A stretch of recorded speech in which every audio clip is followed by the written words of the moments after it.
आपण बघतोय माझा मिड डे आणि आताची एक मोठी बातमी। बांगलादेशच्या वायुदलाचं विमान हे एका शाळेवरती कोसळलंय।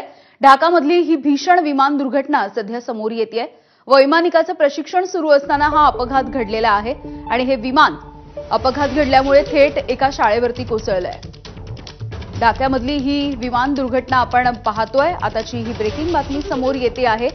वैमानिकाचं प्रशिक्षण सुरू होतं अशी माहिती मिळते आणि त्याच वेळेला हा अपघात झालेला आहे। वायुदलाचं हे विमान होतं आणि या वैमानिकाचं प्रशिक्षण सुरू होतं। या प्रशिक्षणाच्या दरम्यान या विमानाला अपघात झालेला आहे आणि हे विमान कोसळलंय। एका शाळेवरती हे विमान कोसळलंय। ही दृश्य सुद्धा समोर येताना दिसतात। एका शाळेवरती हे विमान कोसळून आता तिथे आगीचे लोळ सध्या बघायला मिळतात। मोठ्या प्रमाणावरती नागरिकांची सुद्धा पळापळ झालेली आहे।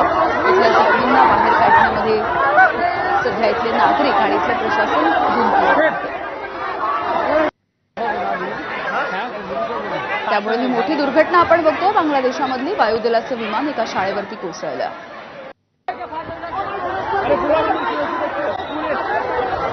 तर इकडे मुंबई